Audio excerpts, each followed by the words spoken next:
Hello everyone, in this lecture we will discuss how to make chemical formulas of various chemical compounds. So let's begin. Okay so let's see कि किसी भी particular chemical compound का हम chemical formula कैसे बनाते हैं, ठीक है। बट उससे पहले हमें एक टर्म को समझना पड़ेगा जिसे हम वैलेंसी कहते हैं। वैलेंसी का मतलब होता है combining capacity. So combining capacity of an element, capacity of an element, किसी भी एलिमेंट की कंबाइनिंग कैपेसिटी उसकी वैलेंसी कहलाती है, ठीक है। और जो दूसरा टर्म है वो हमें समझना पड़ेगा जिसे हम आयन कहते हैं, ठीक है। आयन का मतलब क्या होता है कि जब भी कोई एटम इलेक्ट्रॉन को लूज करता है या गेन करता है तो उसके ऊपर चार्जेस आ जाते हैं और उसी को हम कहते हैं वो एक आयन है। फॉर एग्जांपल, अगर सोडियम एटम है, सोडियम एटम ने क्या किया, एक इलेक्ट्रॉन लूज किया, तो ये जो इलेक्ट्रॉन लूज कर रहा है उसकी वजह से इस पर चार्ज आ जा रहा है। तो जो भी चार्ज स्पीसीज होता है उनको हम आयंस कहते हैं। तो ये क्या है, सोडियम आयन है, ठीक है। इसको हम पढ़ेंगे, दिस इज सोडियम आयन। उसी तरीके से क्लोरीन क्या करता है, मान लेते हैं एक इलेक्ट्रॉन क्लोरीन ने ले लिया तो ये बन जाएगा Cl नेगेटिव, राइट। एक इलेक्ट्रॉन लिया है इसलिए एक नेगेटिव चार्ज है, तो ये कहलाएगा chloride ion, right. So this is chloride ion, ठीक है। तो हमने समझा कि आयन कब बनेगा, जब कोई भी एलिमेंट क्या करेगा, इलेक्ट्रॉन को या तो वो लूज करेगा या तो वो गेन करेगा, ठीक है।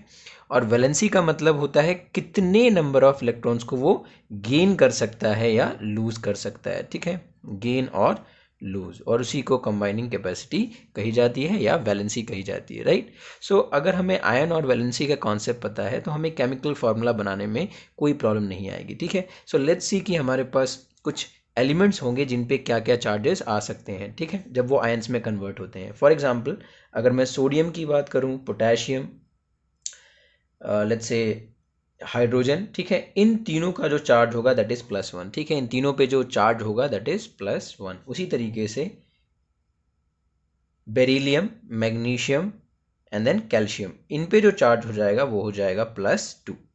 तो ये सोडियम, पोटेशियम, हाइड्रोजन और बेरिलियम, मैग्नीशियम और कैल्शियम, इन पे जो चार्ज हो जाएगा वो हो जाएगा +2। उसी तरीके से हमारे पास अगर फ्लोरीन है, क्लोरीन है और ब्रोमीन है, तो इन पे जो चार्ज होता है वो हो जाएगा -1, दैट इज -1। आयोडीन भी, ठीक है। तो फ्लोरीन, क्लोरीन, ब्रोमीन और आयोडीन पे जो चार्ज हो जाएगा वो हो जाएगा -1। उसी तरीके से अगर हमारे पास कुछ अलग एलिमेंट्स हैं जैसे सिल्वर है, ओके, सो Ag का मतलब होता है सिल्वर, सिल्वर का रिप्रेजेंटेशन है, सिंबल है। सिल्वर पे जो चार्ज हो जाएगा वो होगा +1, तो यहाँ पे मैं लिख देता हूँ +1। उसी तरीके से अगर हम कॉपर की बात करें, तो कॉपर जिसका सिंबल होता है Cu, इस पे भी जो चार्ज हो जाएगा वो हो जाएगा +1। उसी तरीके से मैग्नीशियम मैंने लिख ही दिया है, राइट। अब इसके बाद एक बच जाता है एल्यूमिनियम। सो एल्यूमिनियम पे जो चार्ज हो जाएगा वो हो जाएगा +3, ठीक है। इसका सिंबल होता है Al और इस पे जो चार्ज हो जाएगा वो हो जाएगा +3। तो हम देख रहे हैं यहाँ पे कि कुछ एलिमेंट्स पे नेगेटिव चार्ज है और कुछ एलिमेंट्स पे पॉजिटिव चार्ज है। सो ऑलवेज रिमेंबर, जब भी कोई हम कंपाउंड फॉर्म करते हैं, कोई भी कंपाउंड फॉर्म करते हैं, तो कंपाउंड फॉर्म करने के लिए कोई एक ऐसा इलेक्ट्रॉन देने वाला स्पीसीज होना चाहिए। जैसे ये इलेक्ट्रॉन सारे दे सकते हैं, जितने भी पॉजिटिव चार्जेस वाले स्पीसीज होते हैं ये सारे के सारे इलेक्ट्रॉन दे सकते हैं, राइट, देने वाले, that is let's say donors हैं ये, ठीक है। और एक होना चाहिए एक्सेप्टर। एक्सेप्टर का मतलब जो इलेक्ट्रॉन्स को ले सकें। जैसे हमारे केस में जो फ्लोरीन, क्लोरीन, ब्रोमीन है, ये इलेक्ट्रॉन्स को ले सकते हैं, इसीलिए ये इलेक्ट्रॉन एक्सेप्टर्स कहलाते हैं। तो जब भी कोई केमिकल कंपाउंड फॉर्म होता है तो इसमें तो एक रहेगा कौन, तो एक रहेगा एक्सेप्टर यानी इलेक्ट्रॉन को लेने वाला, और एक रहेगा डोनर। डोनर का मतलब होता है इलेक्ट्रॉन को देने वाला। तो देगा और लेगा और उससे क्या बन जाएगा, एक कंपाउंड बन जाएगा। मतलब जो भी कंपाउंड हम बनाएंगे उसमें एक पॉजिटिव स्पीसीज आएगा और एक नेगेटिव स्पीसीज आएगा, तब जाके हमारा केमिकल कंपाउंड फॉर्म होगा। जैसे एक एग्जांपल के लिए मैं यहाँ बता देता हूँ, मान लेते हैं सोडियम है, ठीक है। सोडियम पे चार्ज क्या होता है, +1। और उसी तरीके से क्लोरीन, क्लोरीन पे चार्ज क्या होता है, -1। तो जो कंपाउंड फॉर्म होगा वो क्रॉस मल्टीप्लिकेशन से फॉर्म होगा और नाम होगा उसका NaCl। Na 1 time, Cl 1 time, so this is NaCl, और इसी को हम कहते हैं सोडियम क्लोराइड। तो ये हो जाएगा सोडियम क्लोराइड, ठीक है। सो इसी तरीके से हम कंपाउंड्स को फॉर्म करते हैं। तो मैं यहाँ सीक्वेंस लिख देता हूँ जिससे आपको केमिकल फॉर्मूलेज बनाने में आसानी हो जाएगी, ठीक है। वो सीक्वेंस क्या है, लेट्स सी। मैंने यहाँ पे कुछ जनरल आयन्स जो यूज़ किए जाते हैं केमिकल कंपाउंड्स बनाने के लिए, उन आयन्स को यहाँ पे लिख दिया है। अब इन आयन्स की हेल्प से हम समझेंगे कि केमिकल फार्मूलाज कैसे बनाया जाता है। जैसे कि ये सारे आपको पता होंगे पहले से, sodium, potassium, silver, then magnesium, calcium, zinc, iron और एल्युमिनियम। लेकिन ये जो अपने पास पर्टिकुलर है, ये हमें नया सीखना है। तो NH4 जो प्लस है, +1 जो चार्ज है, इसको हम कहते हैं अमोनियम। ठीक है, तो ये हो जाएगा अमोनियम। OH को हम बोलते हैं हाइड्रोक्साइड, तो ये हो जाएगा हाइड्रोक्साइड। NO3 को हम कहते हैं नाइट्रेट। उसी तरीके से इसको कहते हैं hydrogen, let's say this is bicarbonate, इसको हम कहेंगे बाइकार्बोनेट। ठीक है, CO3 को हम कहते हैं कार्बोनेट, कार्बोनेट है। एंड देन SO4 को हम कहेंगे सल्फेट। एंड फाइनली O को हम कहते हैं ऑक्साइड। ठीक है, अब यहाँ पर हम लोगों ने, अगर हमें इतनी सारी चीज़ें पता है पहले से, तो हमें केमिकल फार्मूला लिखने में कोई प्रॉब्लम नहीं आएगी। Cl नेगेटिव को हम क्लोराइड बोलते हैं, क्लोराइड। और इसी तरीके से जो Br हो जाएगा ब्रोमाइड, फ्लोराइड एंड आयोडाइड। इस तरीके से हम केमिकल फार्मूलेस के सिंबल्स को लिखते हैं। ठीक है, अब स्टार्ट करते हैं कुछ एक कॉमन एग्जाम्पल से। जैसे हमारे पास, अब मैंने पहले ही बताया, एक प्लस होगा एन और एक नेगेटिव आयन होगा, तब जाके कोई केमिकल कंपाउंड फॉर्म होगा। ठीक है, तो स्टार्ट करते हैं हम लोग Na यानी सोडियम से। सोडियम पे प्लस चार्ज है, तो मैं सोडियम का जो चार्ज है वो यहाँ लिख देता हूँ, और क्लोरीन पे चार्ज है -1। तो ये इससे मल्टीप्लाई हो जाएगा, ये इससे मल्टीप्लाई हो जाएगा, तो फार्मूला जो बने जाएगा वो हो जाएगा NaCl, that is sodium chloride. उसी तरीके से अगर मैं एल्युमिनियम क्लोराइड, एल्युमिनियम का क्लोराइड के साथ फॉर्मेशन करना चाह रहा हूँ, कंपाउंड फॉर्म करना चाह रहा हूँ, तो एल्युमिनियम पे है +3 चार्ज, यहाँ पे दिख रहा है एल्युमिनियम पे +3 चार्ज है, और जो क्लोरीन पे है वो अगेन -1 है। तो Al को हम मल्टीप्लाई कर देंगे 1 से, और ये Cl हो जाएगा 3 times, so it is AlCl3। अब इसको पढ़ेंगे क्या, Al एल्युमिनियम के लिए और Cl के लिए हम क्या पढ़ते हैं, क्लोराइड, तो इसका नाम हो जाएगा एल्युमिनियम क्लोराइड। उसी तरीके से अगर हमारे पास NH4 है, तो NH4 पे चार्ज होता है +1, और ये जाए, मान लेते हैं इसका क्लोरीन के साथ हम कंपाउंड फॉर्म कर रहे हैं, तो क्लोरीन पे होगा -1। तो जो हमारे पास फार्मूला होगा वो होगा NH4 which is 1 times, NH4 एक पूरा स्पीसीज़ है, तो NH4 1 टाइम्स, और ये हो जाएगा Cl। इसको पढ़ेंगे क्या, NH4 किसके लिए है, अमोनियम, और Cl किसके लिए है, क्लोराइड के लिए, तो इस कंपाउंड का नाम हो जाएगा अमोनियम क्लोराइड। उसी तरीके से अगर हम मैग्नीशियम का कंपाउंड फॉर्म करना चाह रहे हैं Cl के साथ, तो मैग्नीशियम पे चार्ज होता है +2, Cl पे चार्ज होता है -1, तो मैग्नीशियम 1 टाइम्स। अब क्लोरीन जो हो जाएगा that will be 2 times, so it is Mg which is 1 times and Cl2। तो जो कंपाउंड निकल के आया यहाँ पे वो हो जाएगा मैग्नीशियम क्लोराइड। ठीक है, तो ये हो जाएगा MgCl2। तो इस तरीके से हम केमिकल कंपाउंड्स का फॉर्मेशन करते हैं। ठीक है, so let's see a few more examples. ठीक है, कुछ और एग्जांपल्स देखते हैं। अब कुछ डिफरेंट कंपाउंड्स फॉर्म करते हैं। तो यहाँ पे है सोडियम +1 चार्ज के साथ, और यहाँ पे है HCO3 जिस पे -1 चार्ज है। यहाँ पे दिख रहा है HCO3, जिसको हम क्या बोलते हैं, बाइकार्बोनेट। तो अगर सोडियम 1 से मल्टीप्लाई होगा और HCO3 1 से मल्टीप्लाई होगा, तो इसका नाम हो जाएगा सोडियम बाइकार्बोनेट। तो इसको हम पढ़ेंगे सोडियम बाइकार्बोनेट, सो बाइकार्बोनेट। या फिर इसी को हम पढ़ सकते हैं, इसी को अगर हमें पढ़ना होगा तो हम पढ़ सकते हैं सोडियम हाइड्रोजन कार्बोनेट। यहाँ पे H जो वर्ड है इसको हम बोल सकते हैं सोडियम हाइड्रोजन और फिर कार्बोनेट। दोनों एक ही चीज़ है, कॉमन नेम्स हैं दोनों ही दोनों, राइट। तो या तो हम इसको बाइकार्बोनेट पढ़ेंगे, नहीं तो सोडियम हाइड्रोजन कार्बोनेट। ठीक है, उसी तरीके से अगर हम कैल्शियम की बात करें, तो कैल्शियम पे चार्ज है +2, और यहाँ पे है CO3। CO3 पे क्या चार्ज है, -2। कैल्शियम पे +2 चार्ज है, कार्बोनेट पे -2 चार्ज है, तो यहाँ पे Ca पे +2, CO3 पे -2।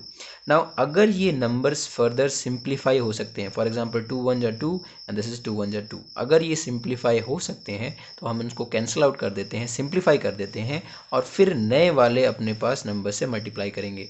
यानी Ca 1 टाइम्स, यानी Ca हो गया 1 टाइम्स, और CO3 भी हो गया 1 टाइम्स, इसीलिए CO3। तो ये हो जाएगा, इसको हम क्या पढ़ेंगे, इसको पढ़ेंगे कैल्शियम कार्बोनेट। ठीक है, सो CaCO3, तो इसको हम पढ़ते हैं कैल्शियम कार्बोनेट। ठीक है, कुछ और एग्जांपल्स देखते हैं। तो यहाँ पे हमारे पास हाइड्रोजन है, हाइड्रोजन पे चार्ज होता है +1, और यहाँ पे है नाइट्रेट NO3, तो यहाँ पे इस पे चार्ज होगा -1, तो ये मल्टीप्लाई हो जाएगा 1 से, ये मल्टीप्लाई हो जाएगा 1 से, तो जो कंपाउंड फॉर्म होगा उसको हम बोलेंगे HNO 3। तो NO3 को हम नाइट्रेट कहते हैं, H को बोलते हैं हाइड्रोजन, तो ये हो जाएगा हाइड्रोजन नाइट्रेट, हाइड्रोजन नाइट्रेट। लेकिन कई बार लैब में जब हम यूज़ करते हैं तो इसको हाइड्रोजन नाइट्रेट ना कहते हुए हम इसे कहते हैं नाइट्रिक एसिड। तो अगर कहीं भी आपको नाइट्रिक एसिड लिखा हुआ है तो this is the common name of hydrogen nitrate, hydrogen nitrate का वो कॉमन नेम है, ठीक है। उसी तरीके से नेक्स्ट देखते हैं, अगर हाइड्रोजन ही होगा, मान लेते हैं +1 चार्ज के साथ, और यहाँ पे अब हो गया सल्फेट, तो सल्फेट पे जो चार्ज होता है वो होता है -2, यहाँ पे दिख रहा है -2 चार्ज है। अब हम H को मल्टीप्लाई करेंगे 2 से, सल्फेट को मल्टीप्लाई करेंगे 1 से, तो जो फॉर्मूला बन के आएगा वो हो जाएगा H2SO4। अब इस कंपाउंड को हम क्या बोलेंगे, हाइड्रोजन सल्फेट, तो इसको हम कहेंगे दिस इज हाइड्रोजन सल्फेट, तो ये हो जाएगा हाइड्रोजन सल्फेट। लेकिन फिर हम इसके लिए कॉमन नेम यूज़ करते हैं और वो कॉमन नेम है, या तो इसको हम हाइड्रोजन सल्फेट पढ़ेंगे और नहीं तो हम पढ़ते हैं इसको सल्फ्यूरिक एसिड। तो यहाँ लिख देता हूँ मैं सल्फ्यूरिक एसिड, ठीक है। तो H2SO4 को हम सल्फ्यूरिक एसिड कहते हैं और HNO3 को हम कहते हैं नाइट्रिक एसिड, ठीक है। तो these are the common names of this compound, ठीक है। Let's see a few more examples, ठीक है। कुछ और एग्जांपल्स देखते हैं हाइड्रोक्साइड वाले। तो यहाँ पे हम लोग लेंगे सोडियम, सोडियम पे चार्ज होगा +1 और हमने इस बार लिया है हाइड्रोक्साइड, तो हाइड्रोक्साइड पे चार्ज हो जाएगा -1। तो अगर इसको हम मल्टीप्लाई करेंगे तो ये हो जाएगा NaOH, ठीक है, क्योंकि sodium is 1 times, OH is also 1 times, तो इसका नाम होगा Na मतलब सोडियम, तो इसको हम पढ़ेंगे सोडियम। और OH किसके लिए यूज़ करते हैं, OH हम यूज़ करते हैं हाइड्रोक्साइड के लिए, तो इसका नाम हो जाएगा सोडियम हाइड्रोक्साइड। उसी तरीके से अगर हम मैग्नीशियम हाइड्रोक्साइड बनाने जाएं तो मैग्नीशियम पे चार्ज है +2, हाइड्रोक्साइड पे चार्ज है -1, तो जब इसे हम मल्टीप्लाई करेंगे तो ये हो जाएगा मैग्नीशियम। और OH कितनी बार है, तो OH एक सिंगल स्पीसीज़ है, इसलिए यहाँ पर ब्रैकेट इस्तेमाल किया जाएगा, ठीक है, क्योंकि OH अलग अलग नहीं है, OH एक सिंगल स्पीसीज़ है। और ये कितनी बार है, तो 2 बार है, तो OH द होल ट्वाइस। तो इसको हम पढ़ेंगे क्या, तो इसे हम पढ़ेंगे मैग्नीशियम हाइड्रोक्साइड। रिमेंबर, जब भी कोई एक सिंगल स्पीसीज़ है और वो मल्टीपल टाइम्स रिपीट होगा तो हम उसे क्या करेंगे, ब्रैकेट्स में रखते हैं, ठीक है। सो एक और एग्जांपल लेते हैं, उससे ये चीज़ और ज़्यादा क्लियर हो जाएगी, ठीक है। So let's take a few more examples. अगर कोई क्लोराइड का अगर हम कंपाउंड फॉर्म करने जा रहे हैं तो ये Ag है, Ag पे चार्ज क्या है, +1, यहाँ देख सकते हैं आप +1 चार्ज है, और क्लोराइड पे चार्ज होता है -1। तो अगर इसे हम मल्टीप्लाई कर देंगे, क्रॉस मल्टीप्लाई, तो ये हो जाएगा AgCl, ठीक है। Ag का मतलब हो गया सिल्वर और Cl का मतलब हो गया, जब आयनिक फॉर्म में यूज़ करते हैं तो इसको क्लोरीन ना बोलते, हम क्लोराइड बोलते हैं, ठीक है। उसी तरीके से अगर Ag है और अपने पास इस पे चार्ज है +1, Br है, अगर हमारे पास Br मतलब ब्रोमीन है और इस पे नेगेटिव चार्ज होता है, अगेन क्रॉस मल्टीप्लाई कर देंगे तो ये हो जाएगा AgBr। AgBr का मतलब क्या होगा, इसे हम कहेंगे सिल्वर ब्रोमाइड, तो ये हो जाएगा silver bromide, okay.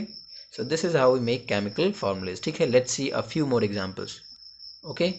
Now the next 2 more examples are silver nitrate and copper sulphate, ठीक है। तो सिल्वर पे चार्ज होगा +1, ठीक है, और NO3 पे भी चार्ज होगा -1। तो अगर इसको हम मल्टीप्लाई कर देंगे तो ये हो जाएगा AgNO3। AgNO3 का मतलब होगा सिल्वर और NO3 का मतलब क्या होता है, नाइट्रेट, तो इसका नाम हो जाएगा सिल्वर नाइट्रेट। तो इस तरीके से हमारा सिल्वर नाइट्रेट का फॉर्मूला निकल के आएगा। उसी तरीके से अगर हमें नेक्स्ट देखना है, मान लेते हैं जो नेक्स्ट है हमारे पास, let's say any more example, copper ले लेते हैं। तो कॉपर पे चार्ज होगा +2 एंड देन सल्फेट पे जो चार्ज होगा वो हो जाएगा -2। अब मैंने पहले ही बताया हुआ है, अगर ये नंबर सिंप्लीफाई हो रहे हैं तो इसको पहले हम सिंप्लीफाई कर देंगे।